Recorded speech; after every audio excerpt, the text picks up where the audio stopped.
June 1815.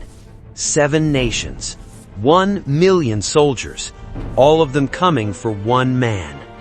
Napoleon Bonaparte had escaped from exile, rebuilt his army in 100 days, and had one battle left to win everything. On the night of June 17th, it rained. His generals begged him to attack at dawn.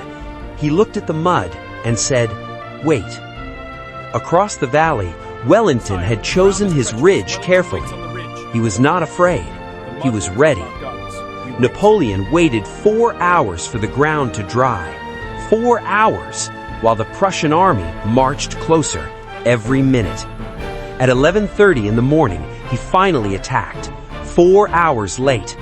The ground was dry, but the clock could not be undried. His cavalry charged the British ridge again and again and again.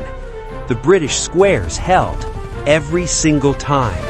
At 4 in the afternoon, he looked east. Something was on the horizon. Something dark. Something that should not have been there yet. The Prussians had marched through the night. 72-year-old Blücher had refused to stop, and they arrived exactly 4 hours after Napoleon had waited. He sent in the Imperial Guard, his greatest soldiers, the men who had never been stopped, his final card. The Guard was stopped. For the first time in their history, they retreated. When the French army saw the Guard retreat, they broke.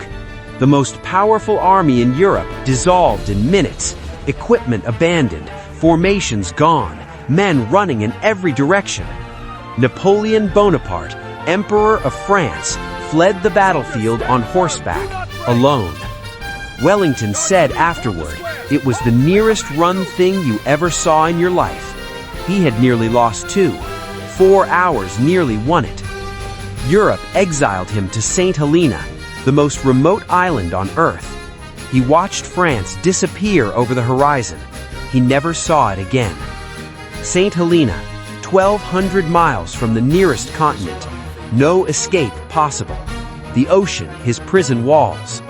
He spent 6 years dictating his memoirs, carefully building the version of himself the world would remember.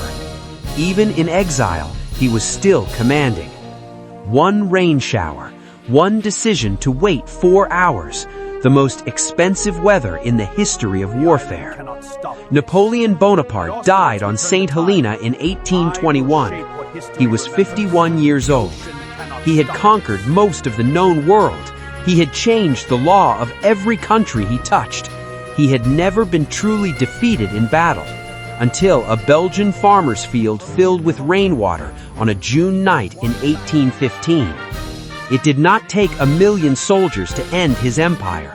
It took one night of rain and one man who decided to wait.